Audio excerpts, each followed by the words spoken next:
to think about it. Life's not gonna get me down. There's nothing can stop me. Gonna make it in this town. I've got a rainbow in my pocket. I've got a dream that just won't die. I've got money my parents gave me, so it's about time I learn to fly. Doing it my way, seeing it my way. Got a lot of love to share. Life's a big banana sandwich. I haven't got a care. The all-new Alexei Sayle Show. In September 1987, the Archbishop of Canterbury's special envoy, Terry Waite, got himself kidnapped by Shiite Muslim militants. Honestly, some people will do anything to avoid doing jury service. Some people theorize, though, that Terry Waite was actually a dupe of the Americans, of the CIA. And I think that's true. I mean, American foreign policy has often been malevolent. I mean, after all, what was America's first gift to the world? Smoking. But now the American State Department, they support all these really cruel, repressive regimes, like in Southeast Asia, you know, regimes like Indonesia. Why? I mean, what are these regimes doing that's so good? All they're doing is, like, trying to get prosperity so they can repeat the same mistakes that the West made in the 50s and 60s. Like, every tin pot town in Southeast Asia, right, has got to have a revolving restaurant. A revolving restaurant. Every town, that is, except for Singapore, where the restaurant stays still and the whole island revolves around. I mean, what is the deal with revolving restaurants? You know, like in the 60s, you know, I mean, why were they so trendy, you know? I mean, actually, spooky.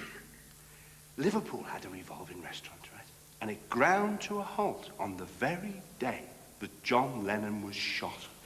Actually, that's a load of crap. It ground to a halt on the day it opened, like all the bloody revolving restaurants. It was a really big thing in the 60s, wasn't it? And people would say, oh, it's fab groovy to eat your dinner while it's going round. Oh, this is a really sophisticated experience. Or maybe, right, in the 60s, everybody had taken so many drugs that the only way they could feel normal was if the restaurant was going round and round. I mean, maybe in the restaurants that were actually screwed to the ground, everybody was going, whoa, whoa. Actually, my dinner often feels like it's going round and round. That's because I'm pissed. Bloody hell, Madonna! Madonna, love! Darling! Darling! Over here! Madonna! Over here, darling! Darling, Madonna! Madonna! Madonna! Could you just take your kit off, love? Kit off and stand by the side of the road as if you're hitchhiking. Lovely! Well done. Very nice. Thank you. Thank you, Madonna. Madonna! Madonna, can you climb that wall? Madonna, can you climb that wall so we can get a good shot of your ass? Oh, thank you. Well done, lovely. Thank you, darling. Now, Madonna, can you... Madonna, here. Madonna, Madonna, here, here. Can you and about 5 skinheads, you and...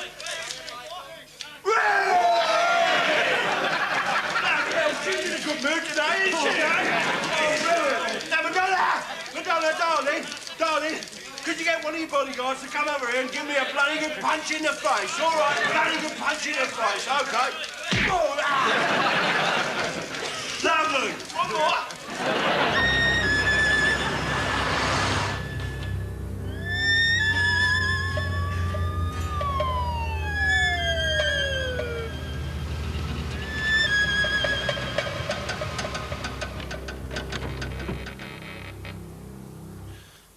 What seems to be the trouble, officer? Could I see your license, sir?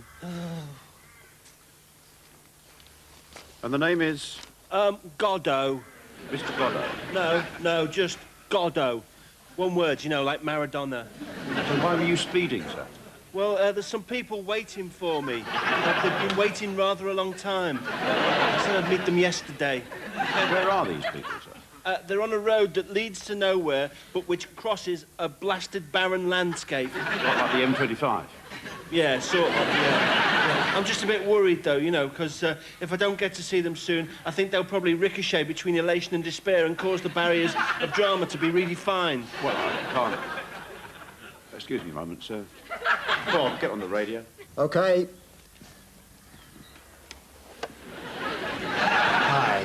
we're back.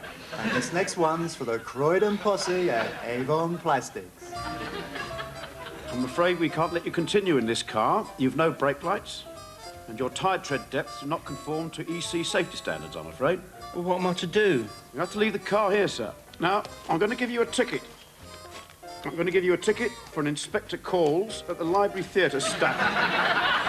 Now be off with you.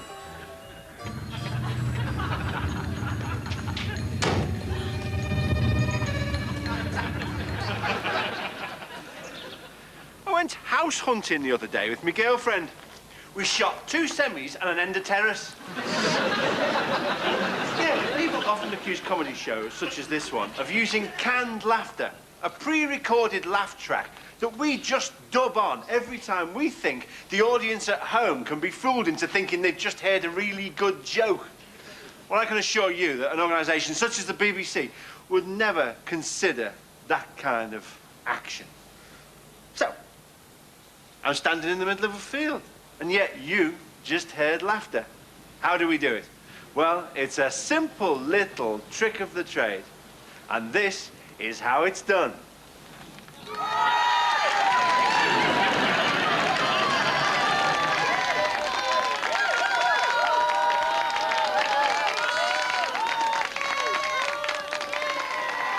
Bobby, they're ready for you. Good, good, good.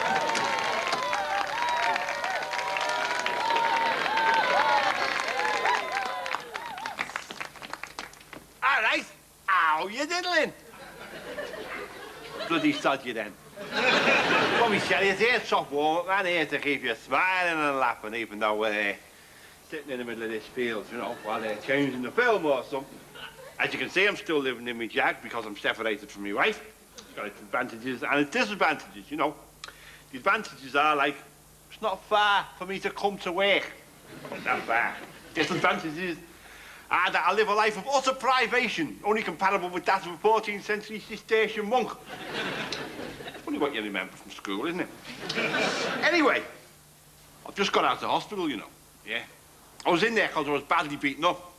That's a stupid thing to say, innit? Badly beaten up. If I'd been badly beaten up, I wouldn't have been in hospital. I was well beaten up. I mean, if I'd been badly beaten up, then they would have hit me with, you know, stuffed squirrels or something. The fact is, I was well beaten up, and they hit me with iron bars. You know, I mean, if I'd been badly beaten up, then they would have just rubbed me lightly with some toffee creams or a packet of £1,000 mints or something. Instead of repeatedly kicking me in the head, kicking me.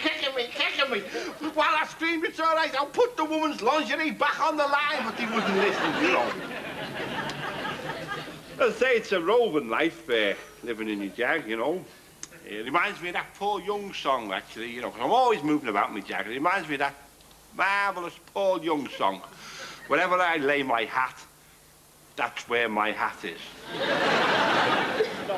2 drunken Englishmen are accidentally sucked into an ever-changing vortex of past and future ages. Doug Hatton and Tony Kirby, without a change of clothes in several months, now tumble helplessly towards an exciting new adventure along the infinite corridors of time. Tremble, my friend, for it is I, Genghis Khan, Emperor of Charisma and most of what is now known as modern China. Oh, no. Ever since you conquered most of the territory between the Black Sea and the Pacific Ocean, you've been torturing people left, right, and center. Yes, I love to torture people left, right, and center. It gives me a big stiff one.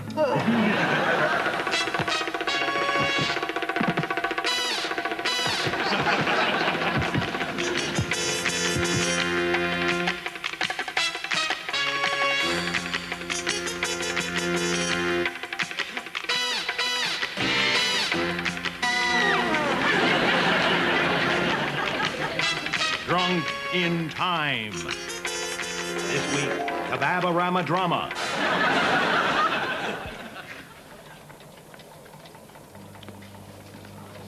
Do you know what this is, General? How do I know what this is?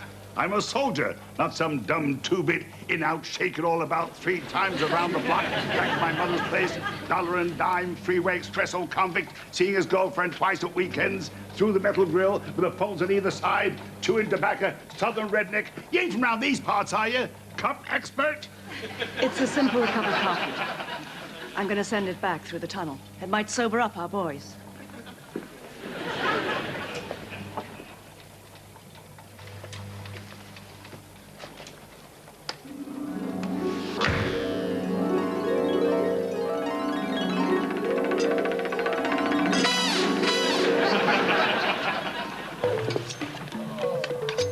All right, mate.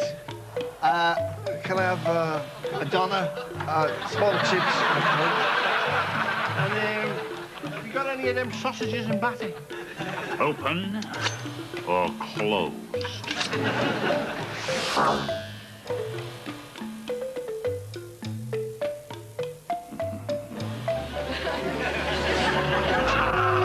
Next week, another intoxicating episode of Drunk in Time. No, that cement's too watery. And look at these bricks, they're useless. And you, where's that cup of coffee you said you'd get me? And why haven't you started on that wall over there? There's no point in running off. It's true what they say, isn't it? You should never work with children and animals.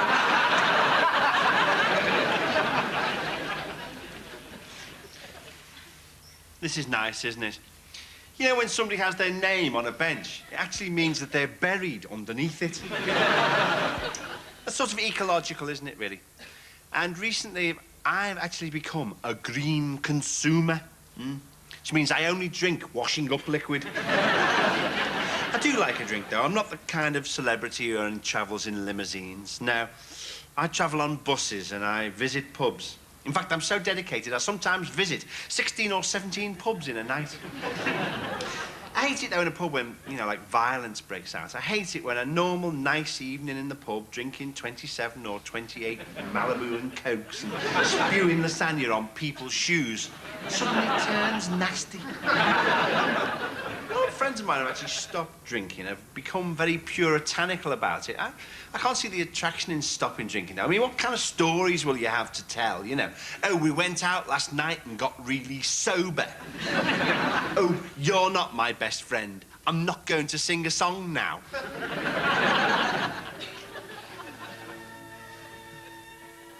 I disagree. You'd be surprised at what money can do. Not everything's for sale. But look at me. You see that stereo? I'm so rich I don't have a CD player. I've got a record player. Well, let's test the cliche. What would you say if I were to offer you $1 million for a ride on your bicycle? I'd assume that you were kidding. Let's pretend I'm not. What would you say? $1 million buys a lot of bicycle clips. I tell you to go to hell. Think about it. I'm in the book.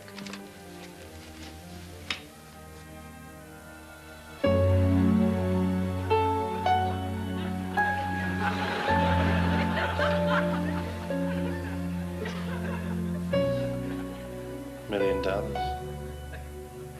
I don't know. What do you think?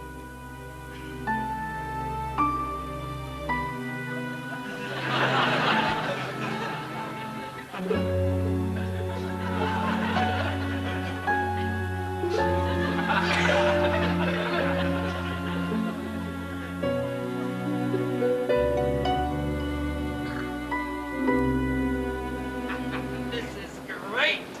Worth every penny.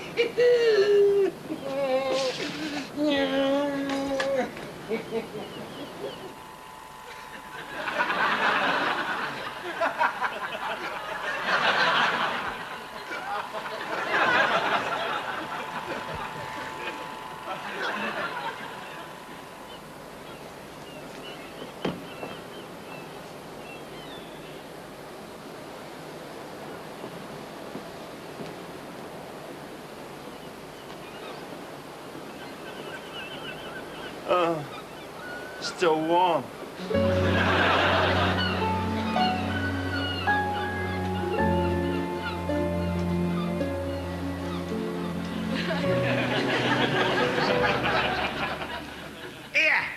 you diddling? Bloody sod you then. Still on pills for me nerves, you know. Still separated from the wife and kids and all that, you know. Yeah. I think back, though, you know, you always remember, don't you, the tune that was playing the first time you asked a girl to dance. Unfortunately, in my case, it was the theme music from Doctor Who.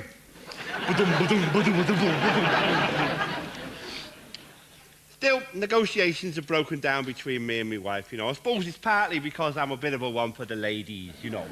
And, you know, while I was married, right, I was going out with this page 3 girl. Page 3 girl. Page 3 of the Argos catalogue. Yeah, she was photographed standing next to a kind of, you know, polyurethane compost compactor, you know. Turned me on. My wife's a very disappointed woman, my wife, very disappointed, you know. I suppose, really, she would have liked to have been known in the local papers as wife of successful local comedian Bobby Chariot, you know, instead of wife of local man who exposed himself to the Pope.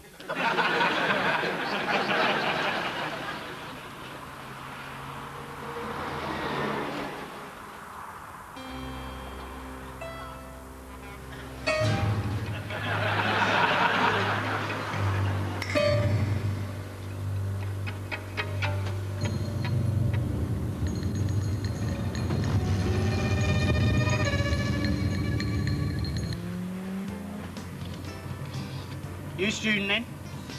Well, I'm an elusive figure. I travel, but I don't necessarily arrive. I may not exist. My friends, who may not be my friends, they constantly bicker. Always intending to move, but never moving. Putting everything off until tomorrow. Sounds like a student to me. Where are you meeting these mates of yours? Well, I'm meeting Vladimir and Estragon on a road to nowhere, underneath an oak tree. I'm terribly late, you know, awfully late, and I'm worried that if I don't get there soon, they may lapse into nihilistic despair. I'm gonna give them a bell on the mobile. I don't think they've got a mobile. Everybody's got a mobile, mate. Oh, car behind. Cavalier. Headlamp washers. Colour-coded bumpers. Christ, it's a 2.5 V6 Diplomat Special Edition. Leather seat facings and optional passenger airbag. Senior regional managers and above. Damn! Well, I'm only a 2-litre SRI. You know, senior reps, planning managers, heads of personnel. Electric front windows, but no bloody CD. Damn, damn, damn, damn, damn! Come on, come on. Go on. Yeah, you want to give him a bell on the old Mobilo? Oh, another Cavalier. Black bumpers. No rear wash wipe. Black exhaust smoke. It's a 1.7D Envoy. Wind-up windows and no ABS. Junior reps, assistant computer programmers and beer low. There's no way you're passing me, mate. You can forget it. Oh, he's flashing his lights. Piss off! Bastard!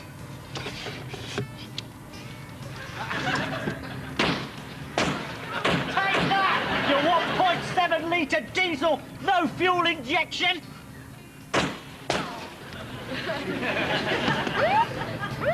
No, police car. Vauxhall carton. 2-litre L? I'm not moving over for that.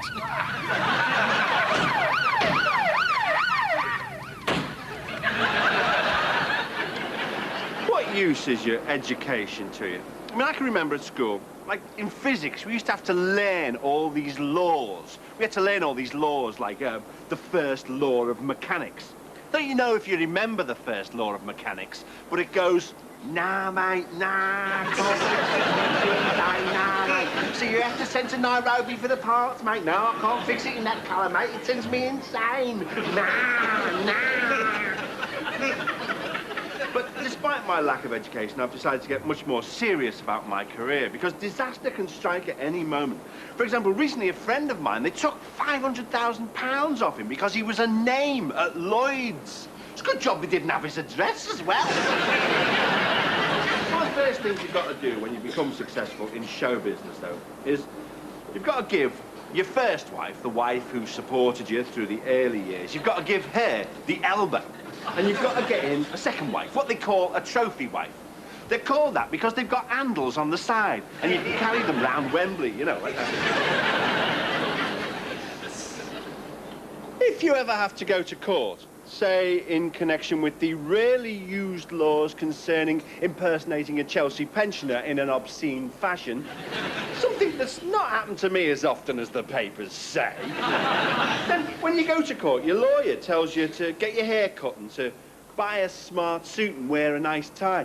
Because apparently the judge's idea of an innocent person is somebody who spent 600 quid in Topshop. It's wrong, isn't it? I mean, it's your actions that are being judged, not your dress sense. I mean, you should be able to go to court wearing your underpants on your head or dressed as a chicken, and it shouldn't affect the outcome. So 10 years in prison for not having a dog licence is a bit strong, really, isn't it? It wasn't even a real dog. It was just like a squeezy bottle with pipe cleaners for legs and an orange for the head. I think I was fitted up. Another thing you got to do, though, when you're a successful entertainer, what you've got to have your own charity. Because that can really help your career if you've got your own charity. I mean, the way it's turned out, it seems as if Comic Relief was a charity set up by the poor and the homeless to help the careers of ambitious young comedians. The other thing that you've got to have these days in show business, you've got to have plastic surgery. And I have to admit that I recently have had plastic surgery. Yeah.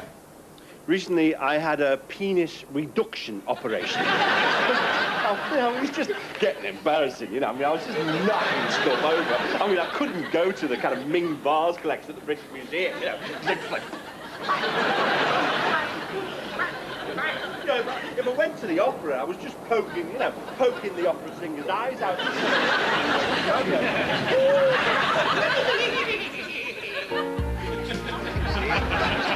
Representation of life as a lifeguard, you know, that's why I want you. It's not the girls. Not because the thing goes up a crack. Oh, hi.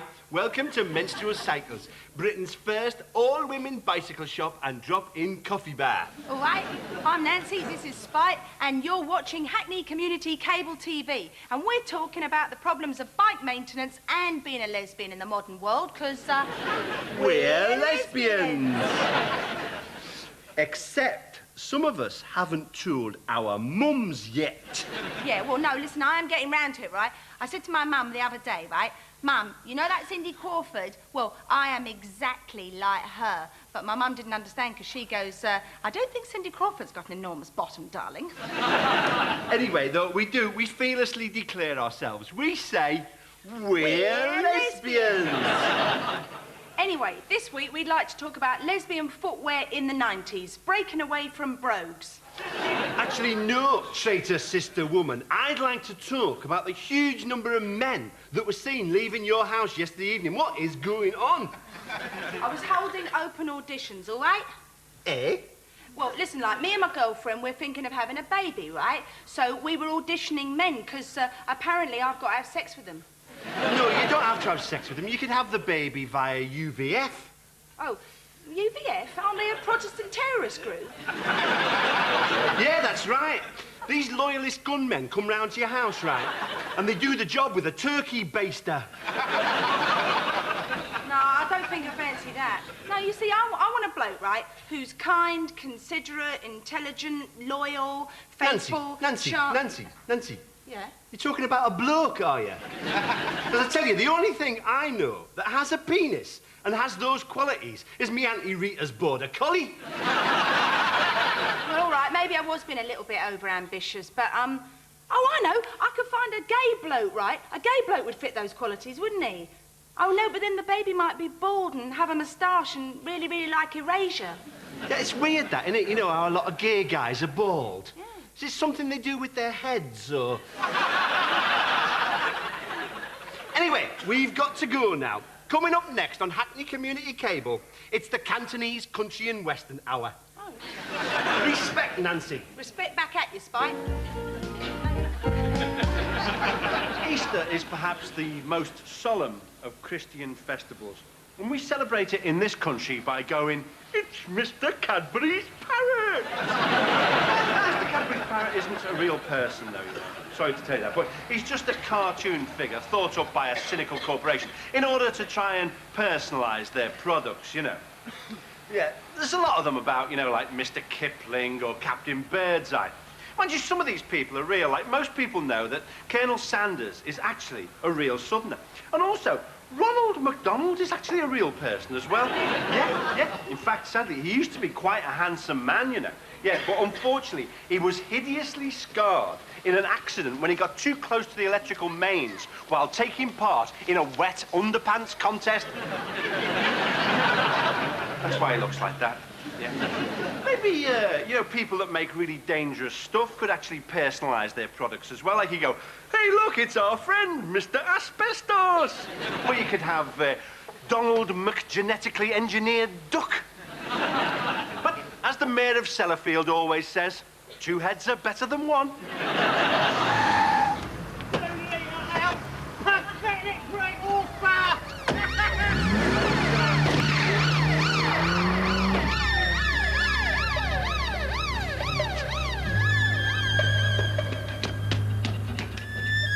Let's go far away from here. We can't. Why not? We have to come back tomorrow. What for? To wait for Godot. He didn't come. No. And now it's too late. Lads, I'm here. I'm here. Sorry to keep you waiting. Sorry to keep you waiting, lads. Anyway, I'm here, so... Shall we push off? Hey? Oh, sorry to keep you waiting, lads. Terrible time getting here. Anyway, I'm here now and I've got some tickets for the wrestling, so shall we go? What? Hi, lads. Oh, you'll never believe the time when I get here. Oh, sorry to keep you waiting. Anyway, fancy a drink? Typical. You wait ages for one to come along and suddenly 3 turn up at once.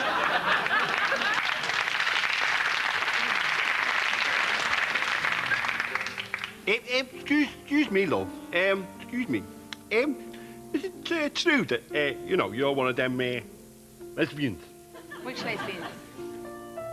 All lesbians. Are you one of them all lesbians? And what if I am? But I'll tell you what, love. I'll tell you what, lads. I bet if you ever met a real man, he'd soon put you back on the straight and narrow. Oh, yeah, like who? I'll give you a clue. All right. You're standing not a million miles away from him. So that's every bloke within a radius of 1 million miles. What's that? About 2 million? No, look. No, what I mean is, like, every bloke within a radius of, like, 6 feet.